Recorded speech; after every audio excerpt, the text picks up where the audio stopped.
Hello बच्चों, मैं महेश रामनानी एक बार फिर से स्वागत करता हूं आपके अपने चैनल पे जिसका नाम है डेरिवेशंस ऑफ फिजिक्स।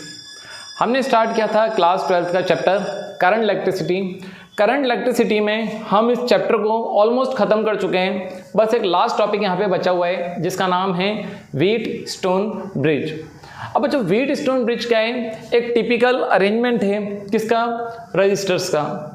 अब यहाँ पे अगर हम इस सर्किट को सॉल्व करना चाहते हैं तो या तो आप सॉल्व कर सकते हो किरचॉफ की हेल्प से, या फिर एक बैलेंस कंडीशन फाइंड आउट करके, एक बैलेंस कंडीशन चेक करके आप सिंपल सा कॉम्बिनेशन को क्या कर सकते हो? सॉल्व कर सकते हो। अब ये अरेंजमेंट कैसा होता है इसके बारे में एक बार देख लेते हैं। व्हीट स्टोन ब्रिज में टोटल 4 रजिस्टर्स होते हैं। कितने रजिस्टर्स होते हैं? 4। इन 4 रजिस्टर्स के हमने नाम दिए हुए हैं PQRS। PQRS 4 रजिस्टर्स होंगे। किस टाइप से देखते हैं? PQRS ये इस टाइप का अरेंजमेंट होता है। ये दोनों रजिस्टर्स एक दूसरे से जुड़े हुए रहते हैं, ये दोनों रजिस्टर्स भी एक दूसरे से जुड़े हुए रहते हैं।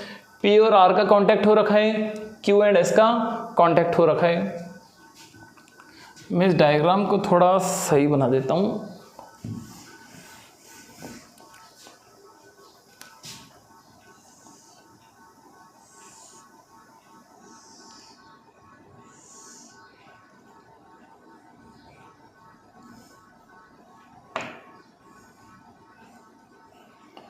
ये हो गया हमारा P, ये हो गया Q, ये हो गया R और ये हो गया S। PQRS। P और R का जो जंक्शन है, ये जंक्शन जुड़ा होता है बैटरी के पॉजिटिव टर्मिनल से, और Q और S का जो जंक्शन होता है वो जुड़ा होता है बैटरी के नेगेटिव टर्मिनल से। अब क्या होता है कि यहाँ पे एक रजिस्टर और होता है, एक रजिस्टर और होता है। इस रजिस्टर को हम बोल देते हैं G।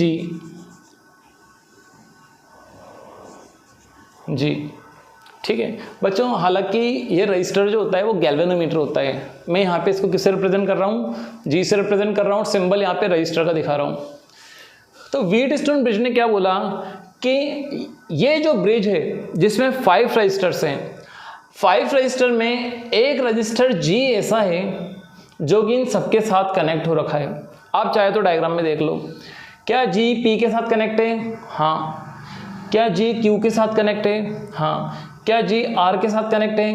क्या G S के साथ कनेक्ट है? तो ये जो है वो कॉमन है।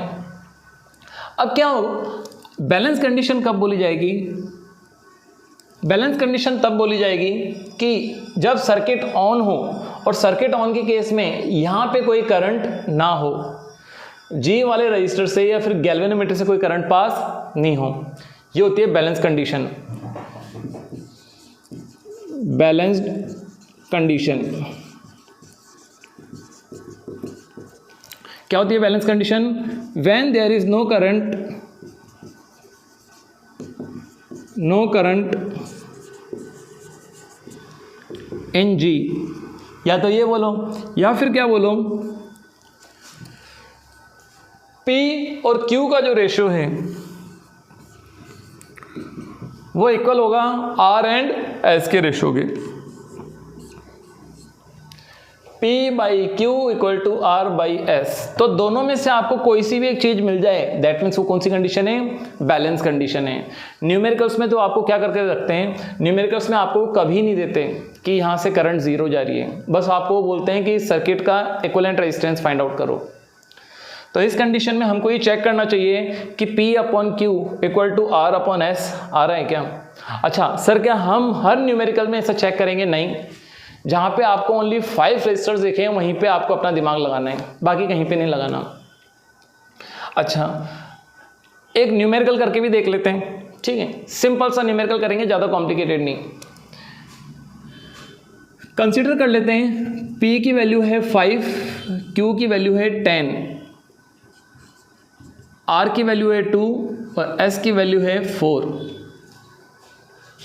यहाँ पे 5, 10, 2, 4 एंड सर्किट का इक्विवेलेंट रेजिस्टेंस निकालने के लिए बोला हुआ है। तो यहाँ पे हम सबसे पहले चेक करके देखेंगे क्या बैलेंस कंडीशन है क्या। करंट का तो कुछ आइडिया ही नहीं दिया यहाँ पे, बस ये 4 रजिस्टर्स दिए, इस टाइप से डायग्राम बना के दिया है, इसका भी रेजिस्टेंस 10 ओम 20 ओम कुछ ना कुछ दे देंगे और ये कॉम्बिनेशन बना के दे दिया, बोला इक्विवेलेंट रेजिस्टेंस फाइंड आउट करो।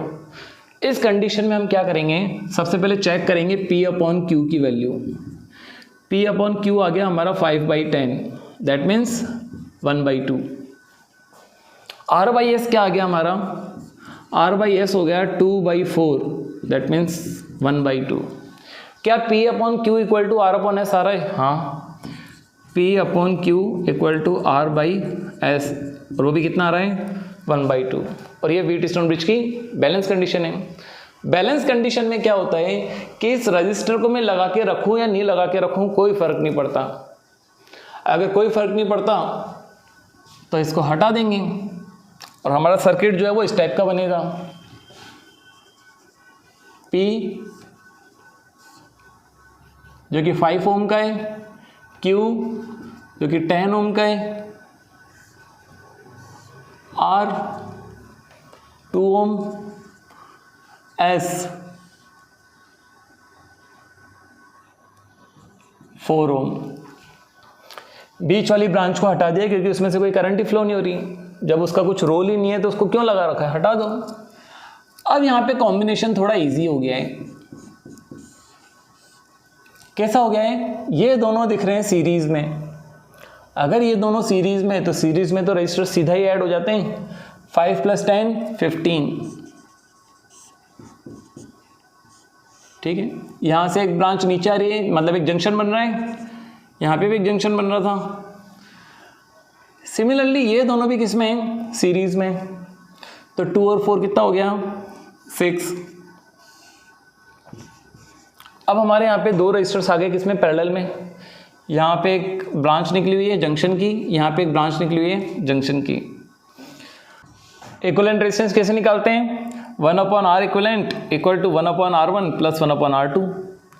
ये रहा R1, ये रहा R2, इसको सॉल्व करके हमारा क्या आ जाएगा, रेजिस्टेंस आ जाएगा। इस टाइप से व्हीटस्टोन ब्रिज का यूज़ करके हम कुछ न्यूमेरिकल्स भी सॉल्व कर सकते हैं। बट कंडीशन क्या है, कंडीशन एक ही है, यहाँ पे कोई करंट नहीं होनी चाहिए या फिर this upon this equal to this upon this, ये बैलेंस कंडीशन होती है।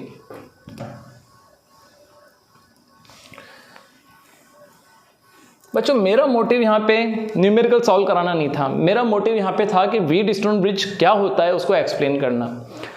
अब यहाँ पे हम देखते हैं क्या ये कंडीशन जो है ये अपने मन से ही बोल दी या कुछ ना कुछ डेरिवेशन कर सकते हैं हम।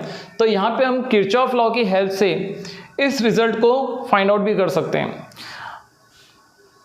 जब सर्किट ऑन होगा तो सर्किट में क्या आएगी, करंट आएगी, और करंट कहाँ से निकलेगी, बैटरी के पॉजिटिव टर्मिनल से। बैटरी के पॉजिटिव टर्मिनल से आ गई करंट, कितनी, आई। ये आई करंट यहाँ पे जाएगी, जंक्शन नहीं है, यहाँ पे जाएगी, जंक्शन नहीं है, यहाँ पे जंक्शन आ गया, तो करंट को डिवाइड होना पड़ेगा। जंक्शन पे करंट क्या हो जाती है, डिवाइड हो जाती है। कंसीडर करते हैं कि इधर I1 करंट जा रही है। बच्चों टोटल 5 एम्पियर की करंट मान लो थी, यहाँ पे 5 एम्पियर करंट आ रही थी। अगर 1 एम्पियर की करंट इधर जा रही है तो 5 में से 1 माइनस करें, मतलब कि I में से अगर I1 करंट माइनस करें तो जो करंट है वो इसी ब्रांच में जाएगी। तो यहाँ जो करंट जाएगी वो जाएगी I माइनस I1, ठीक है। अब ये करंट इधर चलेगी और ये करंट इधर चलेगी। पहले इस वाले करंट की बात करते हैं। I1 करंट जो आएगी यहाँ पे वापस जंक्शन पे पहुँचेगी।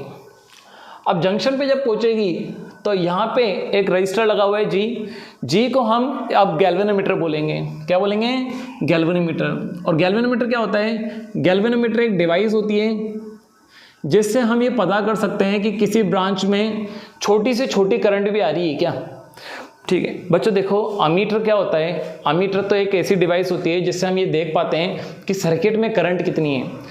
लेकिन किसी ब्रांच में वो छोटी से छोटी करंट भी अगर आइडेंटिफाई करनी हो कि यहाँ पे करंट फ्लो हो रही है या नहीं हो रही है, तो इसके लिए आप गैल्वेनोमीटर का यूज़ करोगे। गैल्वेनोमीटर बहुत ज़्यादा सेंसिटिव होता है, बहुत छोटी करंट को भी इजीली डिटेक्ट कर लेता है। तो ये गैल्वेनोमीटर हो गया। पहले भी ये जी ही था, अभी भी ये जी है, बस पहले मैं रजिस्टर के फॉर्म में शो कर रहा था, अब मैं गैल्वेनोमीटर का सिंबल शो कर रहा हूँ। तो I1 करंट जब यहाँ पे आएगी तो इसको मिलेगा जंक्शन, और जंक्शन पे करंट वापस क्या होगी, डिवाइड। गैल्वेनोमीटर में जो करंट जाएगी वो IG जाएगी। अच्छा, I1 में से I1 कितनी थी, 1 एम्पियर मान के चले थे। 1 एम्पियर का कुछ पार्ट अगर यहाँ पे चला गया, IG पार्ट यहाँ पे चला गया, तो यहाँ पे बचा हुआ पार्ट जाएगा I1 माइनस IG। इस करंट को डिवाइड कर दिया। अब इधर देखते हैं इस जंक्शन पे क्या हो रहा है। बच्चों इस जंक्शन पे ऊपर से भी एक करंट आ रही है, यहाँ से भी एक करंट आ रही है। तो जब जंक्शन पे दो करंट आएंगी तो ये दोनों क्या हो जाएंगी, ऐड हो जाएंगी, और ऐड होकर के यहाँ चल जाएंगी। ऐड होकर के क्या होगा, I minus I1 plus IG। ये करंट इस जंक्शन पे आएगी, ये करंट इस जंक्शन पे आएगी, और इन सारी करंट्स का अगर आप सम करोगे तो I ही मिलेगा। देख लो, I1 प्लस का I1 माइनस का कैंसिल हो जाएगा, IG माइनस का IG प्लस का कैंसिल हो जाएगा, और आपकी टोटल करंट कितनी बचेगी, I। तो बैटरी से I करंट निकली है और बैटरी में एंटर भी कितनी कर रही है, I। दैट मीन्स हमारा जो ये करंट का अजम्पशंस था, किरचॉफ का फर्स्ट लॉ जो है वो हमने बिल्कुल ढंग से अप्लाई किया है। अब देखते हैं इसका डेरिवेशन या फिर इसका ये प्रूफ होता कैसे है। बच्चों यहाँ पे अलग अलग लूप बन रहे हैं, लेकिन यहाँ पे हम कुछ लूप मानते हैं। इस लूप को नाम दे देते हैं A B C D। हम एक बार किरचॉफ लॉ इस वाले लूप में लगाएंगे और एक बार किरचॉफ लॉ इस लूप में लगाएंगे। इन्हीं लूप में क्यों लगा रहे हैं, क्योंकि हमारा रिजल्ट जो है वो P/Q इक्वल टू R/S है। एक बार P और Q चाहिए और एक बार क्या चाहिए, R और S चाहिए।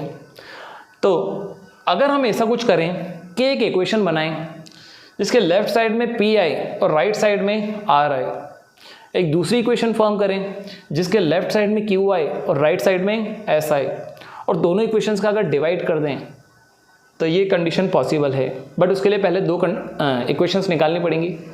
दो इक्वेशंस देखते हैं। सबसे पहले चलते हैं लूप ABDA।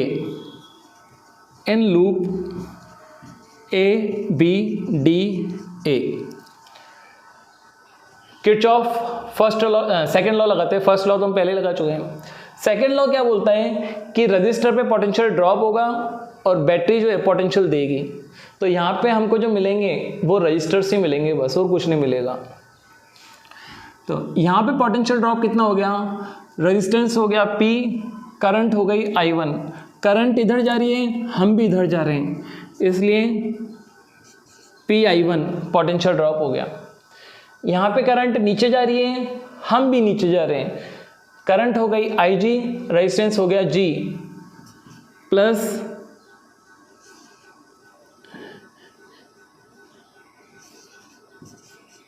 GIG। अब पहले इधर चले फिर इधर चले, अब कहाँ जाएंगे, यहाँ जाएंगे। बच्चों करंट आ रही है इधर से, लेकिन हम जा रहे हैं इधर, तो पोटेंशियल ड्रॉप कैसा लेना पड़ेगा, नेगेटिव। रेजिस्टेंस और करंट को मल्टीप्लाई करें तो minus R into I minus I1 equal to 0। मैंने आपको बोला था कि P/Q इक्वल टू R/S में एक ऐसी इक्वेशन लेके आनी है कि P एक तरफ आए और R एक तरफ आए। देखो इस तरफ P आ गया, इस नेगेटिव वाली टर्म को उधर लेके जाएंगे तो R उधर पहुंच जाएगा। PI1 plus GIG equal to RI minus I1। Balance condition की अगर बात करें, बैलेंस कंडीशन का मतलब कि यहाँ पे कोई डिफ्लेक्शन ना हो। डिफ्लेक्शन ना होने का मतलब कि यहाँ से कोई करंट पास नहीं हो रही है, balance condition. In balance condition IG कितना हो जाएगा, 0। No current through a galvanometer. तो IG को 0 जब रखेंगे तो 0 इंटू कुछ भी 0, तो हमारी इक्वेशन आ जाएगी PI1 equal to RI minus I1। इसको इक्वेशन 1 नाम दे देते हैं। एक तरफ P आ चुका है, एक तरफ R आ चुका है। अब दूसरी इक्वेशन बनाएंगे जहाँ पे एक तरफ Q आए और एक तरफ क्या है S। उसके लिए हम लूप ये वाला ले लेते हैं। इस लूप का नाम लिख लेते हैं in loop B C D B। In loop B C D B। यहाँ से चलना स्टार्ट करते हैं। यहाँ पे करंट आ रही है I1 माइनस IG और रजिस्टर है Q। करंट इधर आ रही है, हम भी इधर आ रहे हैं, तो पोटेंशियल ड्रॉप पॉजिटिव होगा Q into I1 minus IG।